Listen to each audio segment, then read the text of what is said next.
We're going to talk about creative mindset. There's a lot of people on YouTube, Instagram, TikTok that will talk to you about how to bring your business to 7 figures or how to build income. But if you're really a creative person and you want to actually design things or bring ideas to life, there's more to it than the tactics and a lot about how you actually bring vision to life. And that's what I can provide best because I've spent most of my life bringing things into reality, my own ideas and other people's ideas. And I have a couple key mindset strategies that I'll walk through in this that I think you all will find super valuable. So part of why I think it's important to talk about this is that a creative visionary life is kind of a lonely road. If you're the kind of person that looks around you and has a personal vision that you feel you can bring into reality, if you have ideas for designs or ideas for creative things and you're actually attempting to kind of put your vision out into the world, there's not a lot of people like that. There's a lot of people that want to think that they're that person, but there's very few that are actually making the steps to do it. And so you start looking around at your friends, the people you spend time with, and most of them aren't like that. And that's all right, not everyone should be, but you kind of need those people that are really pushing you in your life, that are also, hey, I have 100 ideas and I'm working on them and I moved them forward. Because when you have those relationships one by one together, oh, you've launched this, oh, I'm setting this up, here's what I'm dealing with. And you have those text messages and those conversations, then you're beginning to really have momentum. And the only downside of that is that when you have those relationships, those people tend to be super busy and actually getting lost in the sauce of their own obsession. So when you do have them, you kind of hold on, but you know that sometimes it might be a couple days before someone gets back to you. I didn't have those groups for a super long time. Now I have a ton of friends that are like this, and a lot of them I made through the internet. And if you're missing that in your life, you don't have those people, I'm hoping that what I'm gonna do on YouTube is gonna help that, because I'm gonna be showing a lot of the things I'm making and my own processes, and I can, through the comments or through the conversations that we have, try to be some of that inspiration so that if you are trying to bring your vision out, we can do it. But that brings me to the first mind state that I think is super important. And that is you need to think like a builder. If you are especially a designer, or you want to be someone that is kind of has your own clothing line one day or develops your own product, or if you want to be entrepreneurial with a creative bend, you need to have this builder mindset. And what do I mean by that? I mean that you need to look at everything around you see, every product that comes up that you're surrounded by, whether it's a luggage tag or a mug or the cold brew that's in it, camera lens, whatever it is, and you need to ask a set of key questions and train your brain to think like this with this curiosity angle. Basically go, why was this thing created? That's question one. And in that question, you think about who made the decision to do it and why, and then who is buying it, whether it was you or someone else. And you can look at that from every car model that's out there to a style of house to a magazine, whatever it is. It starts getting you thinking about not only who is this for, but also who created it. And that ties into the second piece, which is how was this made? And this is a super crucial one for people to understand the world around them and how it works. I went to this talk in college, and I'm gonna butcher the actual topic of it and the related science, but my takeaway was important. And it was about analytical philosophy, which the takeaway I had was the amount of words you know in a language enables the concepts that you're able to understand and describe. Makes kind of core sense. That's a super the case for product development and for creative vision. If you understand how this hoodie was knit, you understand the capability for how you could actually make a knit hoodie. If you understand how a piece of plastic is made, whether it's injection molding, was it a hard tool or a soft tool, whatever it is, you begin to have this framework for how could I make it better? How could I make my own version? We'll get into versions and vision in this next mindset. I would ask yourself on everything you see, okay, this mug is ceramic. How do you make ceramics? Is this a single person? Is it done via machine? What kind of material is it? Why would it last? And if you don't have the answers to those questions, search for them. Go on YouTube and figure out, how is a ceramic mug made?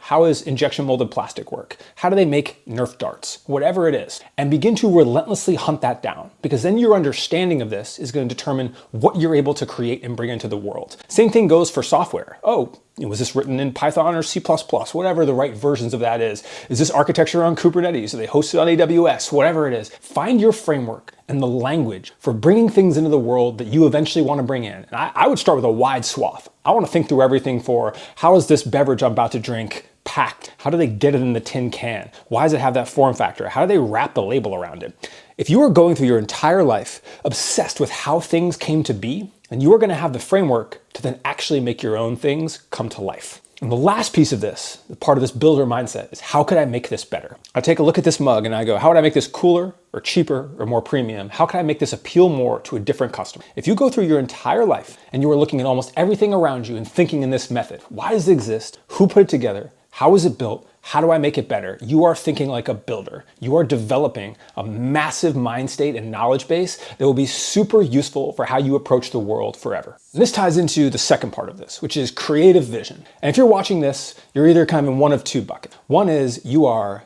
more of an operator or more of an entrepreneur focused and you don't have as much creativity and you're trying to figure out how do you find your own angle. Or the second, which is more likely because it's where my followers and viewers end to fall, is you're a creative person who's trying to figure out the entrepreneurial side of things. So for either of those groups, you need to really define your vision. And it'll be harder for the entrepreneurial people than it will be for the creative people, but it's a hard exercise either way. So what do you mean by my vision? So there's going to be a set of creative ideas that define you and who you are. What do you like to create and why? And you're going to zero these in over time. They're going to become your trademark style. When you think of lots of great designers or interesting people that you may mention, whether it's great logo designers or people who did Bauhaus Ever Furniture or the Eames or Virgil or whoever you might be, you can start to think about signature things that they do that represent them. Iconography, ideas, materials, etc. You're going to have to find your own version of that. Like, what is it your vision that you want to bring to life? And then when you're going through that previous exercise of how do I improve this, it goes from how do I make this better to how do I put my own spin on it. And I'd look at this framework if you're looking for a way to get started. You can say, hey, am I going to be great at making things more affordable? And that's someone for more the entrepreneurial bent that might be perfect for you. Or you look at like the minds behind somewhere like Uniqlo, or people who are saying, hey, how do we take things that would typically be higher priced, but then mass produce them and keep some level of craft involved? You can also say, how do I make things more luxury? I want to be a luxury specialist, or I want to have a super compelling, unique designer visual style. Everything's going to be brutalist. And you begin to develop your ideas on that and then apply them to everything. So I'm obsessed with this concept. I like to think that almost everything in my life I can make a version of with my ideas. Like the camera I'm looking at right now. If I was going to be obsessed with brutalism for the next 8 years, I could be like, man, I'm going to put that in a concrete frame, hard edges. It's going to be hard to use, but it's going to look amazing. And I could do the same thing with my toaster in the other room, and I could apply those same visual principles of the hard edge, the materials, and maybe some iconography that I have, and then say, hey, I'm sacrificing usability for aesthetics, and I'm making that part of the vision I have. That's an example, but that's what you have to put your DNA together of. Is what is the iconography that I use that could be recognizable and could be my tropes? And this is something I think about a lot, and I use actually, it starts even with core things like your emojis on social media. I always use the trophy and the eagle and the folder as like the three primary emojis I use for almost anything. And as I start to think about the iconography I have for my brand or for the things I design, those are going to be recurring themes. Like trophies and the eagle is something you already see in a bunch of my work that's out there.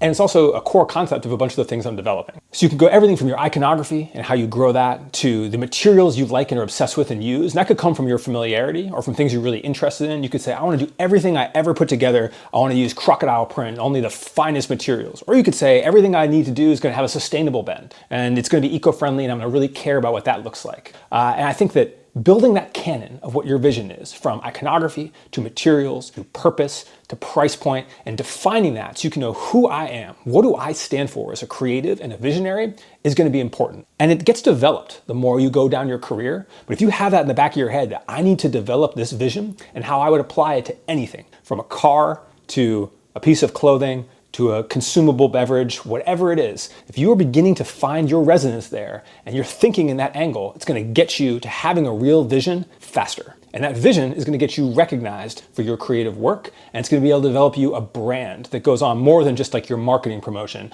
but on what you actually create and produce. So now we have two core concepts: the builder mind state, always thinking through how the world around you is created. And then the second is developing your visual DNA, your vision. Now the third is a mind state around your day-to-day life. And this one was super important for me. So we can't see a ton around my office here, but it's filled with tons and tons of samples of all kinds of things, from acrylic business cards, this leather jacket that I got from a manufacturer, hat sample, sweater sample, this knit I'm wearing I designed and made. These pants that I'm wearing are also something I designed and made. This is a retail display that's like the mock-up I'm working on for another sample. My desk here is covered in materials that I'm working on for a bag. This is important because this isn't my core work. I have a day job. I work, it's not like your average, I clock in at 9, move at 5. It's compelling, it takes a ton of time. And then all the extra time I have when I'm not working or with my family, I'm basically on this obsession arc of I want to create things. I love bringing things to life. I love designing things. And sometimes they have a vision. Sometimes they're just things that I think are interesting. And there's only so much time for that. I try to make sure I have an hour dedicated every night to bringing visions I have to life. And I spend some other time on content on the weekends and every day. But really, it's like I have this super set time. And I don't do a lot of things because of that. It goes back to the concept of this is kind of a lonely life, at least in some parts of it while you're really building. Because I don't do as much social things as I used to. I don't watch any Netflix. I rarely scroll social media. I mostly only create on it. And the time I do have, I am obsessed with making interesting things that appeal to me and learning how the world works. But where this mind state really clicked for me was not just because I develop things in work that I've done, but also how easy it is for you to develop your own things. So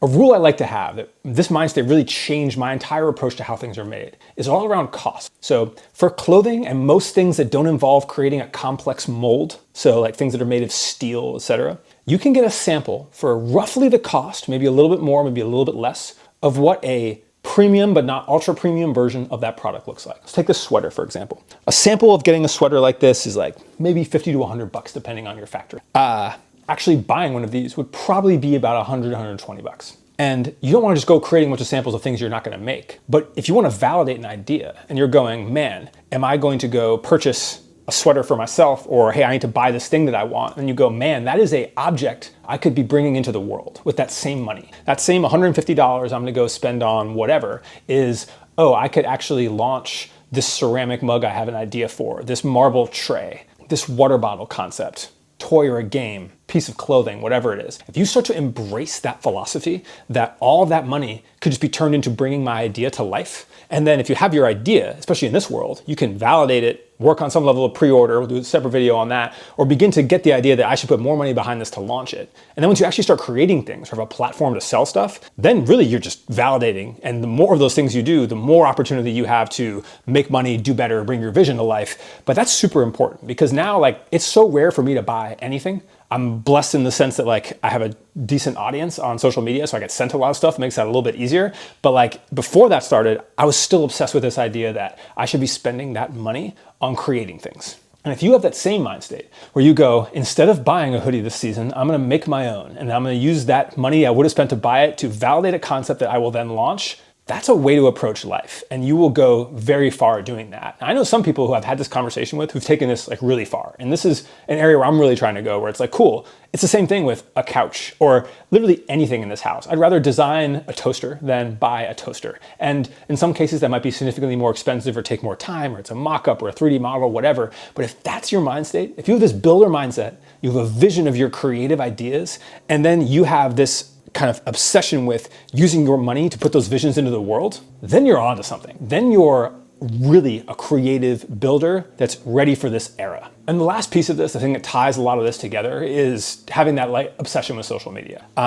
I've grown a lot on Instagram and TikTok over this last year, and now it gives me a confidence level. I think that's probably more than anything what's out there, is the confidence level that social media gives you. Because you can create as many ideas as you want, but how am I gonna sell it? How am I gonna get it out there? All these entrepreneurial things that seem so hard to go through. Well, if you have even a small audience on there, then you start to know, man, okay, I have at least some people who I could at least talk to about buying this thing, which is more than most people could say, especially because it's free to market to them. And then you start to get more confidence the bigger that gets. And then you actually sell a few things on there and you go, oh man, this is going better than I thought or worse than I thought. And how do I adjust and pick that up? But it's not just the confidence of having that audience. It's the confidence of knowing how social media works and knowing that because you spend time on it and because you've learned it, as things change, or as you reconfigure your plan or launch a new business, I know how to build a following. I know how to get attention. And if you can understand those two things and you have that hacked in your mind where you're like, I am good at this, then the world is really your oyster right now. So anyway, my goal with these kind of series is to really inspire anyone who's trying to lead these creative lives or trying to build things and doesn't have that like friend group that pushes them around or cops them forward. I want to give all of that energy to you. And I'm hoping in return, I can get all those questions that you have and all the energy that you're bringing of your ideas coming back to me in a great cycle that's interesting. One of the best things I've found from social media is I've become friends with 100 people I've never known before who just like to send me ideas because they don't have a friend to send ideas to or send that cool visual thing they saw because for some reason their friend group or their girlfriends or whoever it is don't have that person. And I'm happy to be that person. I love getting inspiration all the time. And I think there's a lot of people out there like that. And I'm hoping that we can link in the comments, link in the DMs. People can find each other through that. And we can put some of that positive, creative energy out there in the world. Because I think we have plenty of people that are doing a lot of this just to get rich. And I think there are not nearly enough people who are trying to create a either purposeful or aesthetic, or ideally both, vision that they're putting out in the world that they absolutely love and the energy from is super strong. If you have any questions at all about any of this process or anyone want me to hit any of these videos, drop them in the comments, and I appreciate you watching.